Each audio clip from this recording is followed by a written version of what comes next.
Hello and welcome everyone to the Talk with Dan Morain, author of Kamala's Way, an alumnus of Humboldt State University's journalism program. I'm Vicki Sama, the chair of the Department of Journalism and Mass Communication. And before we begin the discussion, I'd like to thank a few people, starting with my journalism colleague, Dr. Deidre Pike, who initiated and originated this event by reaching out to Dan and making things happen. Thank you, Deidre. I'll give a wave. I'd also like to thank some folks from HSU's alumni office, Stephanie Lane and Megan Graff, and thank you for helping with the logistics of today's event. Give a little wave. And next, I have a pleasure of introducing our journalism emeritus faculty, Mark Larson, who was professor and chair of the journalism department for more than 3 decades, including in the late 1970s while Dan Morain was a student at HSU. Mark is a valued advisor, mentor, colleague, and friend, and he will have the honor of doing a proper introduction of Dan and begin the discussion. I will be monitoring the Zoom chat and raised hands for questions, and please be mindful of the time you take so that there is time for others to participate. And also please make sure that you keep your microphones on mute until you're ready to, or you're picked to ask a question. And with that, I turn the Zoom floor over to Emeritus Journalism Professor Mark Larson. Thank you, Vicki, for that introduction, and good afternoon, Dan. Great to have you back at Humboldt State, even at this distance. Unusual. I miss it to this day. Yeah, look forward to the next time we can do it in person. For those of you wondering about Dan's background and how I first met him, he was a student in 2 of my classes the first quarter I showed up to teach at Humboldt State back in the fall of 1975. Luckily, he had a group of experienced faculty in addition to me, including Mac McClary, Howard Seaman, Pete Wilson, and Sherilyn Benyon. And I'm saying that to greet a number of alumni, in addition to Dan, who are attending today. Dan stood out in every class with me and amongst a peer group of unbelievable talent. For some reason, that 1975 through 1980 era attracted an incredible cohort of gifted and incredibly brilliant young men and women. Dan stood out in my mind in all of my classes because of his writing and because of his critical thinking and no nonsense style in everything that he did. And in addition, then leaping onto the lumberjack, where he stood out amongst, again, an incredible cohort of writers. So Dan, enough about our history back in the day. Yeah. We won't talk about our intramural basketball playing and other kinds of things we did back then. But tell us a story about when journalism appeared on your horizon as an interest. What time, or what age? How did it happen? Well, you know, I came to Humboldt State not knowing what I was going to major in. I was interested in politics, interested in government, and a good friend of mine to this day, Jeff Levine, took a beginning reporting class from Howard Seaman, and he said, you know, this was pretty fun. You should check it out. So I did, and I loved it. You know, it was fabulous. Howard, as those of you who knew him, was a true character. Would be viewed as very politically incorrect these days. Back then, he was, you know, quite lovable. He was a very serious journalist, very cared deeply about the profession. Gave me an F on my beginning reporting final because I misspelled a name. You know, anyway, so I was off to the races after that.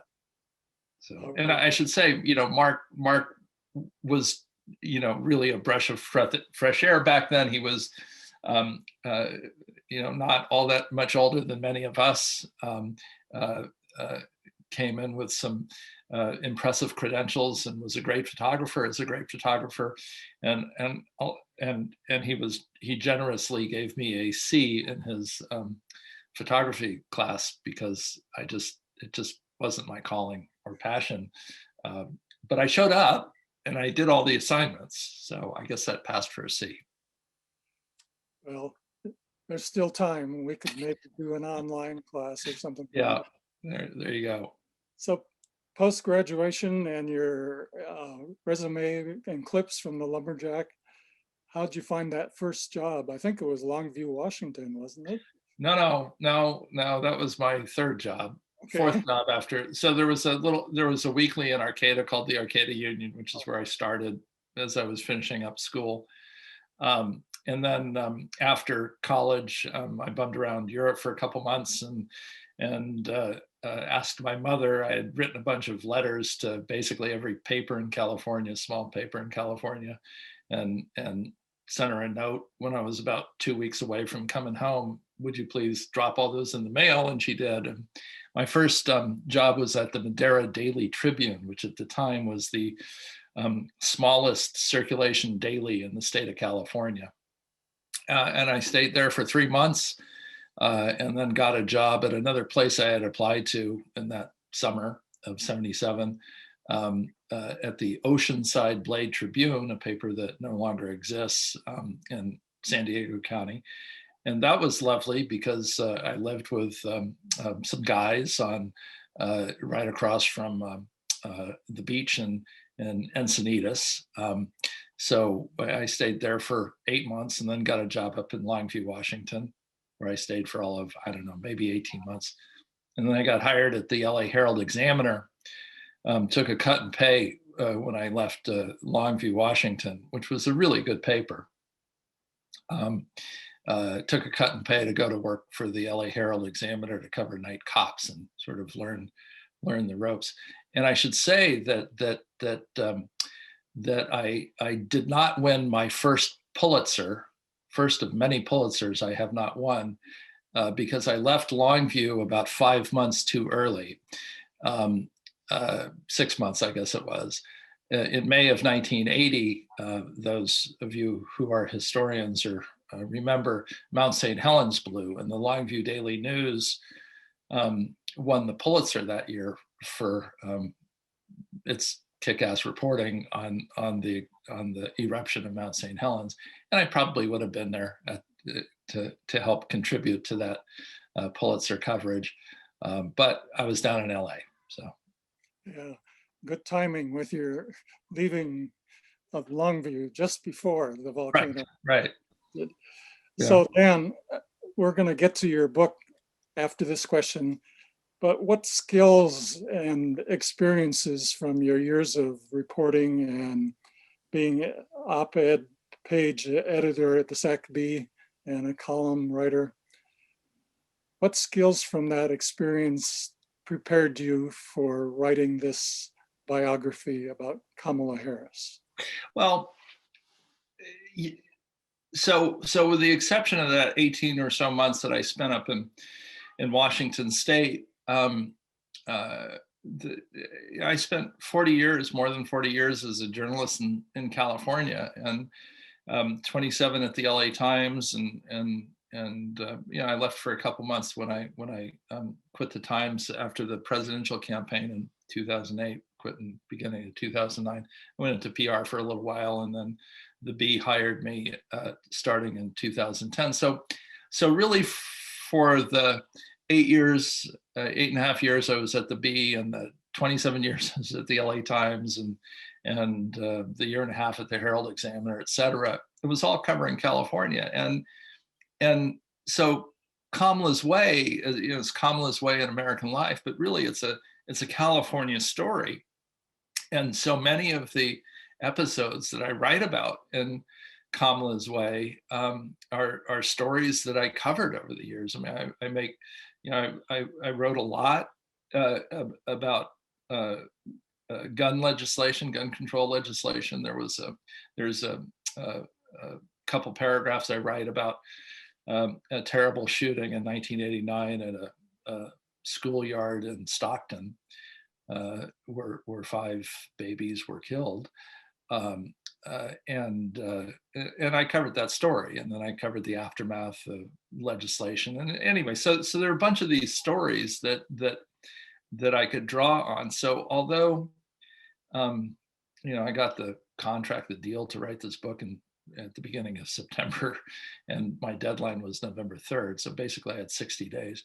I had 40 years of experience covering California policy and politics, and had written about Kamala Harris as early as 1984. So I wasn't coming to the subject cold. Yeah, for a retired guy, you certainly chose to be on deadline again. Yeah.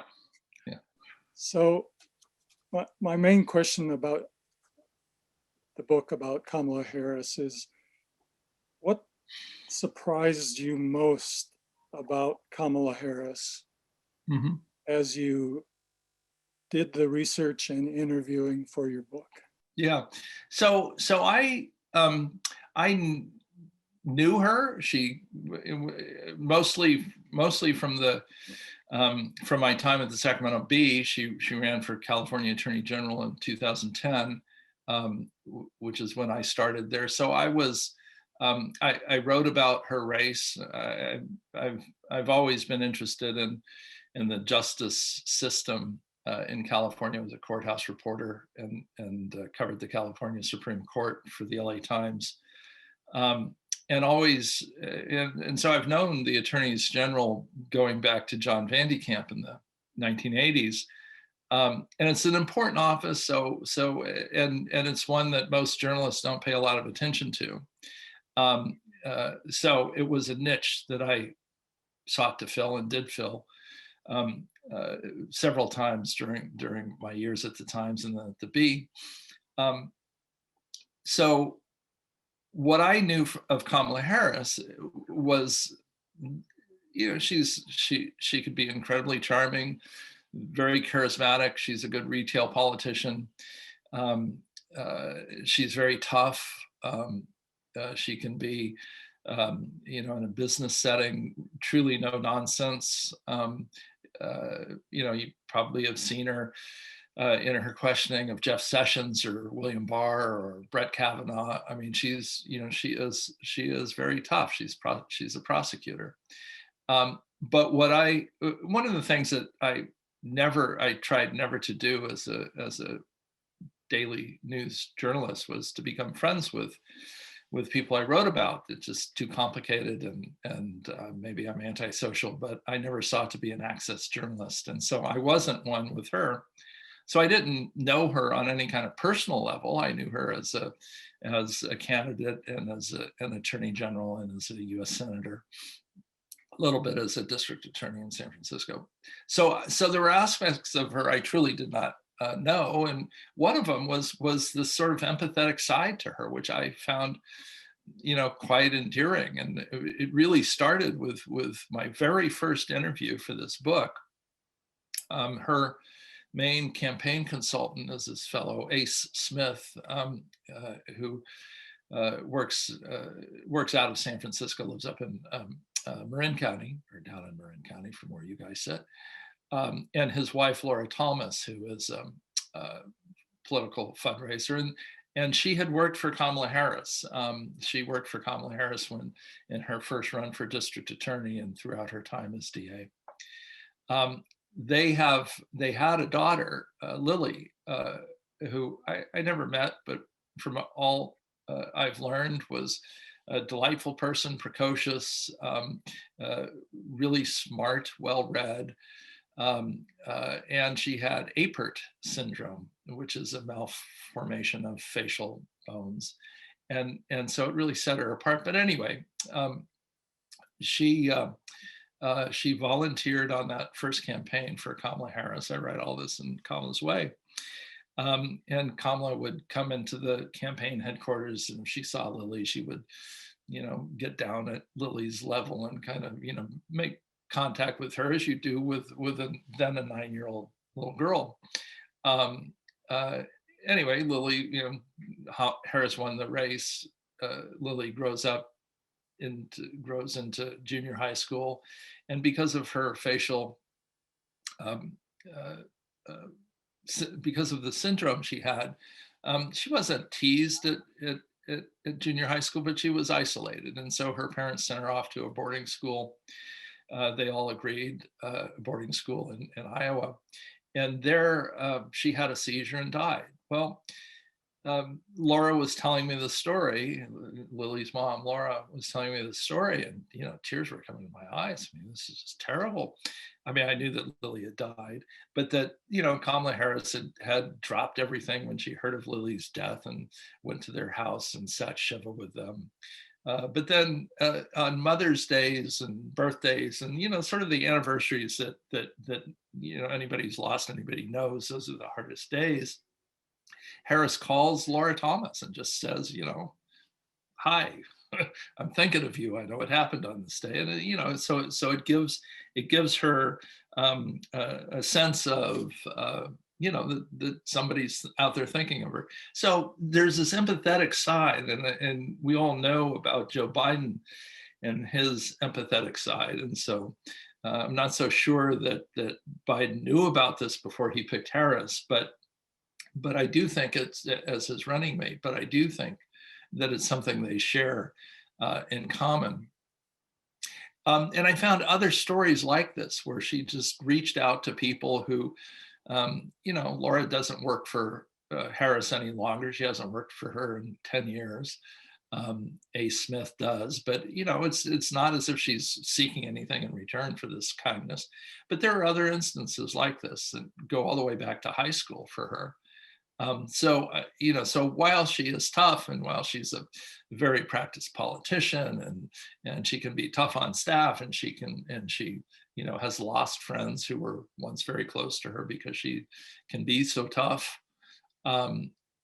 She also has this very human side, which I found interesting and certainly worth noting. If you're going to try to draw a portrait of a politician, the goal was to be as fair as I could be in a short period of time, and so that was a facet that surprised me. I didn't know about her, and not a lot of other people do know that about her.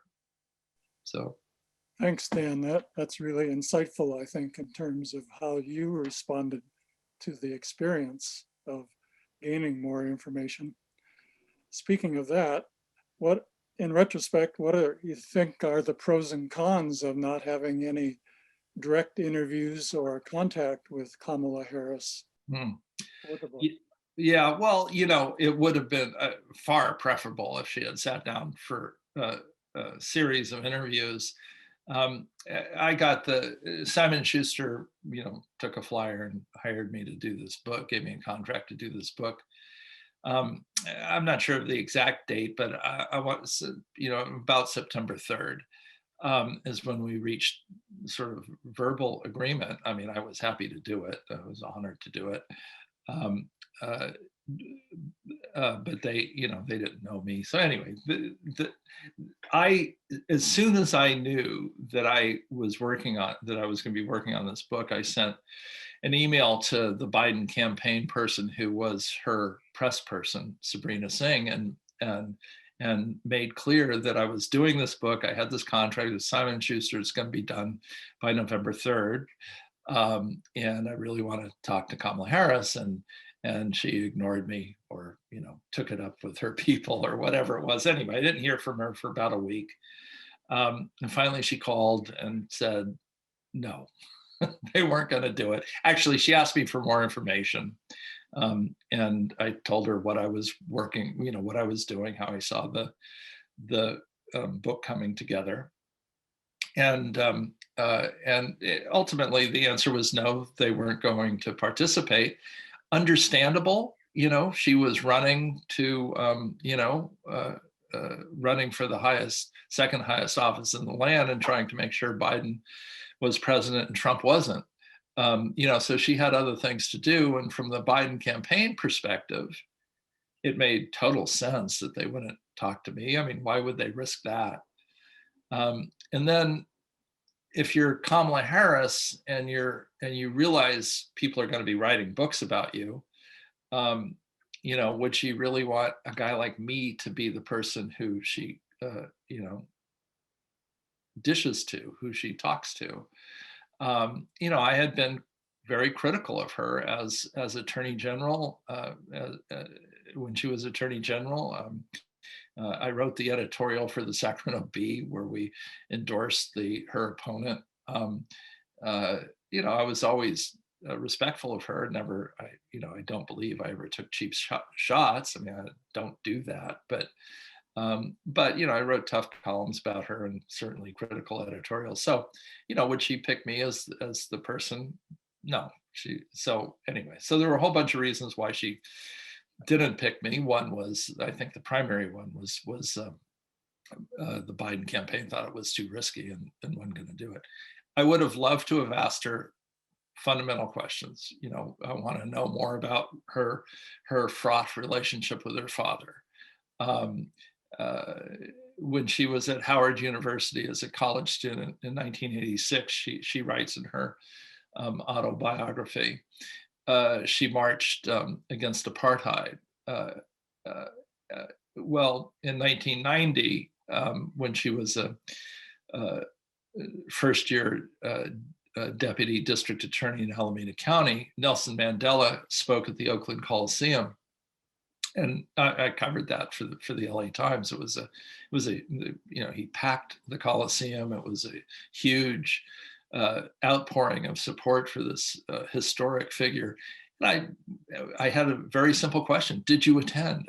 And if you attended, what did you think? And you know, I sent that via email and didn't get an answer. And then you know, I wanted to know what she thought of the Clarence Thomas hearing, whether I cannot imagine that as in 1991, she was now a second-year lawyer, that she didn't watch the Clarence Thomas hearing, and she no doubt saw Anita Hill's testimony and how riveting that was, and what did she think about that? And of course, it was Senator Joe Biden, the chair of the Judiciary Committee, who was presiding over those hearings and that hearing involving Anita Hill, and what did she think of his performance? You know, so these are questions that, you know, they don't really get to, you know, what's your policy on the Middle East? They're more personal. What was she thinking? And you know, it's the sort of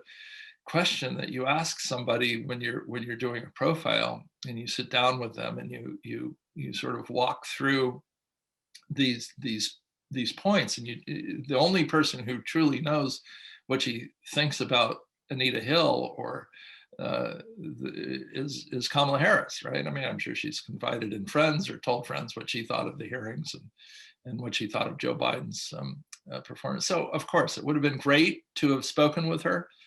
It wasn't surprising. It's not the first time I've had to write a profile of somebody without their consent, or a news story about somebody without their consent.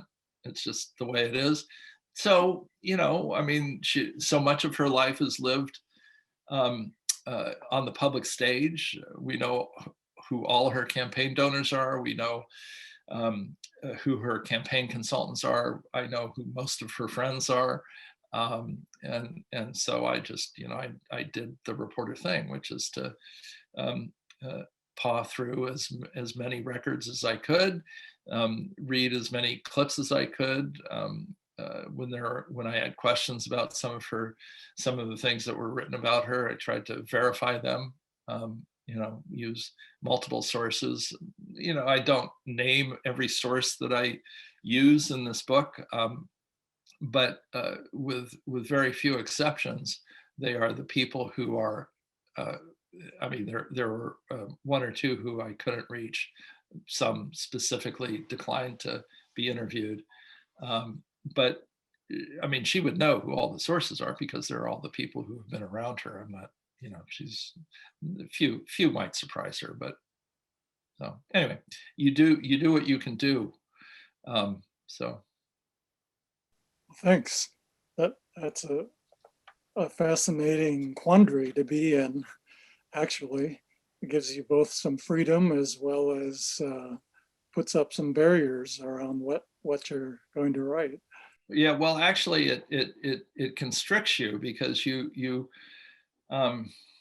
I mean, it's always better to get an interview, even if it's a hostile interview, because you want to be able to say what the person's response is, and there, I mean, truthfully, there are things that I know that are on the record, so that I could use, therefore, but they were so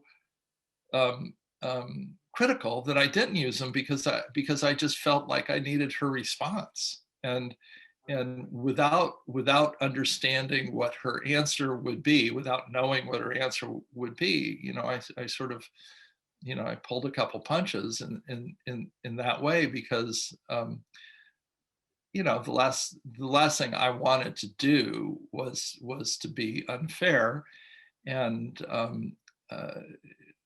and so there were instances where I just, I didn't write things that I know that because I didn't have her, I didn't know what her side was.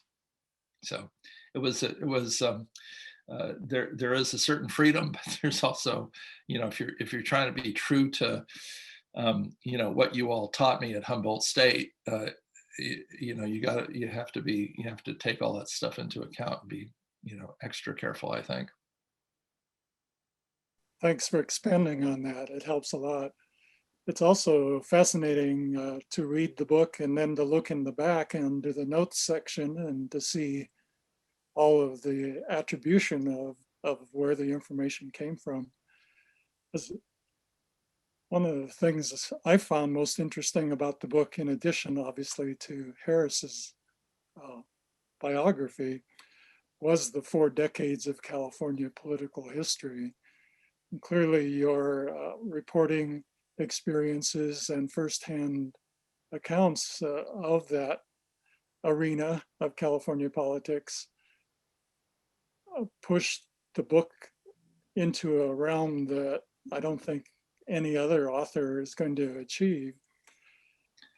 Well, I hope so. I mean, like I say, I think it's, she is, if I boil down Kamala Harris to one word, which, as I was thinking about this, and it actually helps, if you do a profile of somebody, try to boil it down to one word. What is that one word that is emblematic of the person you're writing about? The word I land on is transition. She's a transitional person. She was born at a transitional time in California. 1964. That's the year that 60% of the voters voted to maintain housing segregation in California. Right, an extraordinary vote, and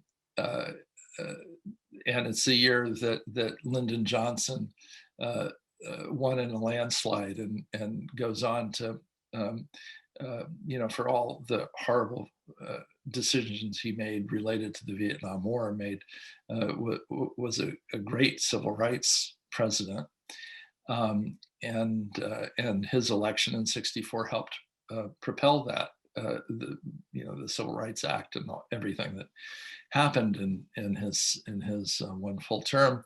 Willie Brown was elected to the Assembly in 1964, first Black man elected from San Francisco to the Assembly. So it was a transitional period when she was born, and of course everything that was happening in Berkeley and Oakland at that time is transitional. The Vietnam War protests, the civil rights protests, the rise of the Black Panther movement. It's all transitional, and then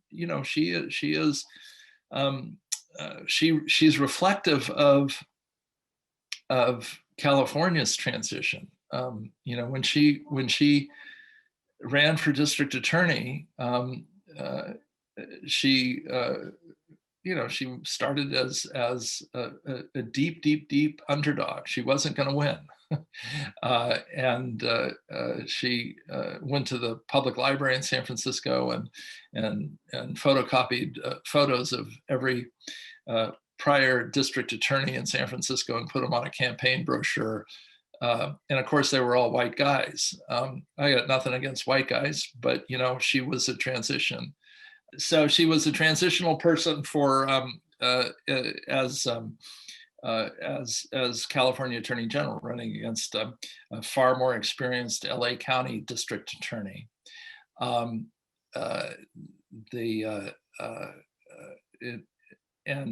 then for the U.S. Senate. So anyway, so she's a transitional person, and that is,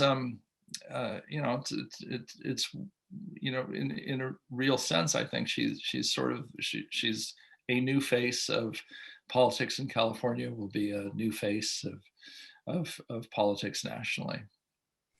Thanks, Dan. This would be a good time for Vicki to relay any questions from especially students who are listening, who would like to ask you something. Yes, we are going to start taking questions, and we have a couple of questions. I don't see any from students yet, but we will go ahead with the first question that we have from Dan Seeley. Dan is asking a little bit about Kamala Harris's conservation priorities. He's mentioned that at one point she had sponsored a companion bill to Jared Huffman's Wilderness Recreation Act that was, I guess it was removed before the final vote. Now it's basically coming back and being reintroduced. And he's asking, what are her conservation priorities and where do public lands protections fall within those priorities? Do you know that, Dan? Do you have that kind of? Well, I know that she in her really brief time in the U.S. Senate didn't really focus on water issues, on issues of the environment. She did, you're right, she did introduce a bill that coincided with the Jared Huffman bill related to water and conservation. So clearly she's on the liberal side of that issue, but truthfully, I don't think that it's. I mean, she's a very smart person. She thinks through her issues. She's strategic, but this was just not an area of her focus. She focused on foreign policy in the Senate. She focused on confirmation hearings, and keep in mind she was sworn in January of 2017, and just as Trump was sworn in, and so she really was very much up to her eyeballs in the resistance of Donald Trump to Donald Trump. So much of her time in the U.S. Senate revolved around that. It did not revolve around the hard questions of water policy in California. So some other questions we have, Dan, I'm going to combine two of these. One is, did you hire a researcher to help you, and why did you want to write a book about Kamala Harris?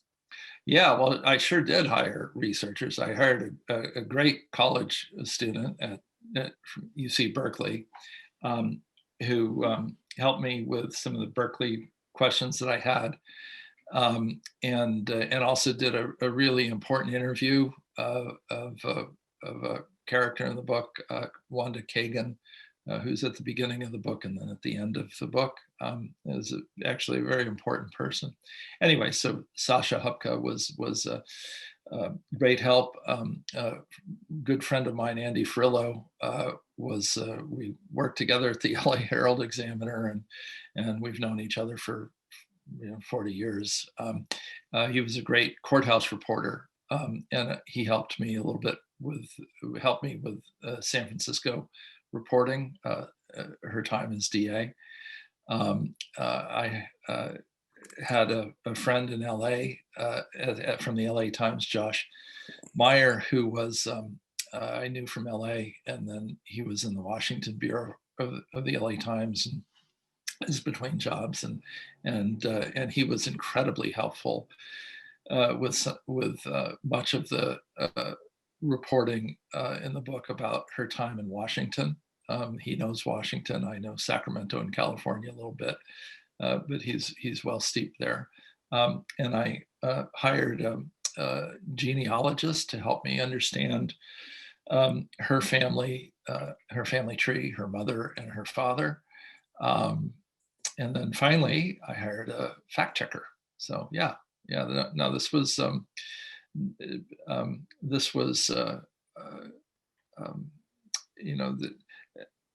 all of it.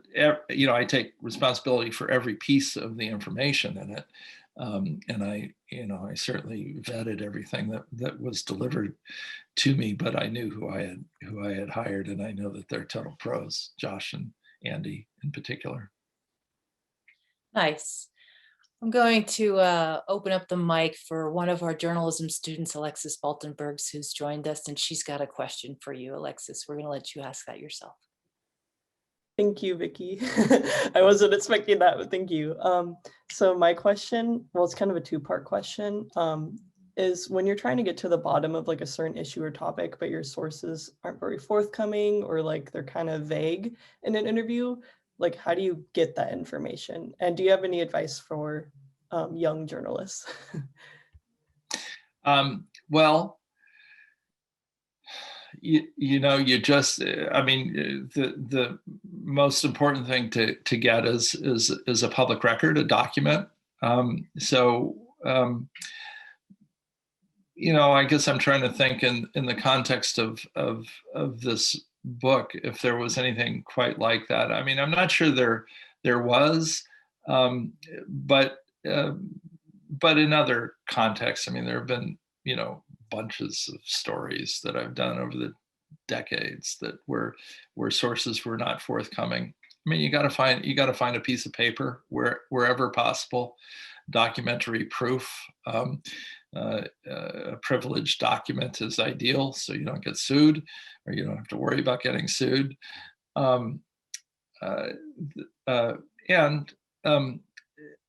Persistence. I am always of the view that you should be straight with your sources. You should never lie to your sources. You should never mislead them. You should put your cards on the table and tell them what you're doing. It doesn't do you any good, doesn't do your reputation any good to dissemble. So I always tell people, well, this is the story I'm working on, and make clear that as clear as possibly I can be what the story is, where I think it's headed. It doesn't mean the story's gonna, the story that I think I have is not necessarily the story that I end up delivering, right? It may change. It may become a tougher story, may become a softer story, may disappear altogether, may not be a story, I don't know. It's persistence. I always prefer going through the front door. On this book, I mean, that's why I said, at the outset, I sent them an email, made sure they knew I was doing this, that I wanted them to hear it from me before they heard it from anybody else, that I was working on this. I think I was the first one to deliver that news. But if I wasn't the first, I was among the first. And then advice for young journalists: read a lot. If you have a passion to tell stories, I mean, that's what matters. It's going to be harder for journalists today than maybe it was for me. I mean, it's going to be, just because in some senses there are fewer. Well, I'm not sure that's good. I mean, there are fewer journalism jobs. I mean, that's demonstrable. But there are more outlets. But it's all a matter, if you've got a passion to tell stories, then just go for it. Go for it. You can always change your mind when you're 35 and go off and become a lawyer. you know, it certainly, you know, I was able to do it. Um, you know, I'm honored that I was. I mean, it's a great way to spend 40 years.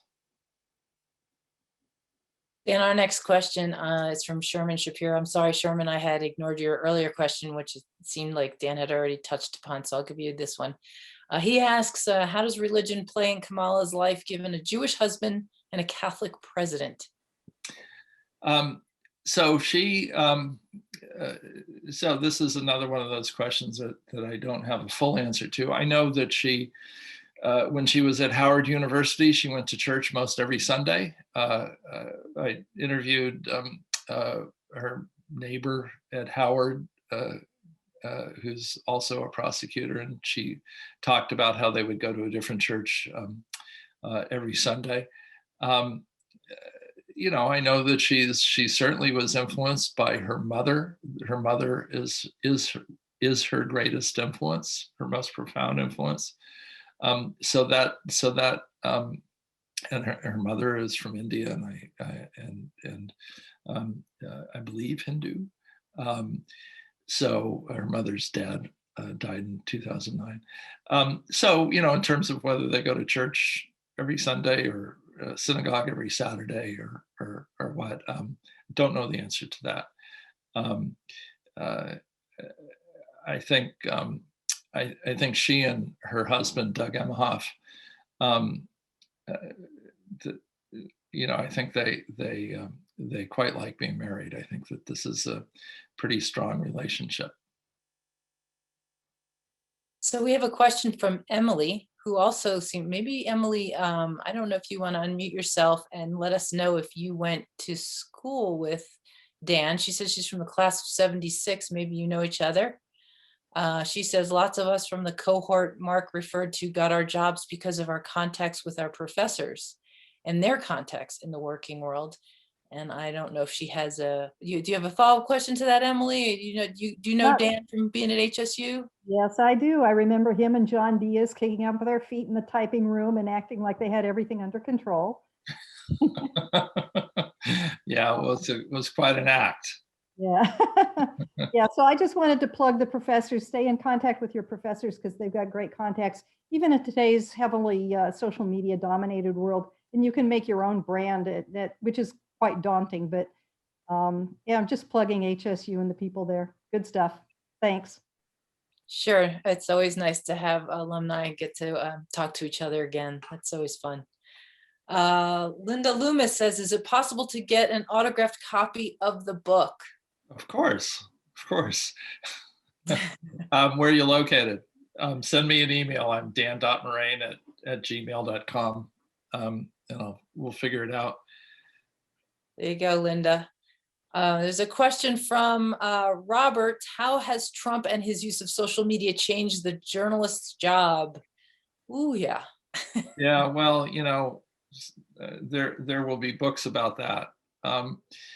You know, I mean, Trump changed so many things. I mean, he changed politics. He turned them upside down. But you know, facts still matter. And you know, as a journalist, you know, that's your stock and trade, and that is always what matters. And you know, you may make a mistake and you correct it as soon as you are aware of it, but that doesn't mean that you're you're fake news or anything like that. So, you know, I just think you, as a serious journalist, you pay attention to what matters, and what matters are facts. I do think that there's a blurring of the line, and I say this as a somebody who can obviously now freely express my opinions. And during my days at the Sacramento Bee, 8 years at the Sacramento Bee, I was paid to express my opinions. I worry about the blurring of the lines between straight news and opinion journalism. I think both have a really important part to play. But I think that so much of what Trump has wrought in the world of journalism is people are a little too free with their opinions. I was fortunate I could say what I thought about Trump, and I thought he was a danger to the Republic in 2016, and believe that until to this day. As a news reporter, it would have been really hard to cover Donald Trump because he lied so often, and because he was so outrageous on so many different levels. It would have been really tough. I'm glad in a certain way that I never really had to cover him. As an opinion journalist in Sacramento, I could weigh in sort of when I felt a need, and that wasn't all that often. So Dan, we have time for one more question, and then I'm going to have last thoughts after that. And I'm combining two questions people have asked. One is, what's your next project, and who would be your dream subject to write about? You got me. I don't know. Maybe I'll be a one-hit wonder if this is a hit. I do think that there's a really interesting story to tell that sort of expands on Kamala Harris. I don't know that there's national interest in it. One of the things that you find being a California journalist is that there really is an East Coast bias. Thankfully, I had a terrific editor in New York, Priscilla Payton, but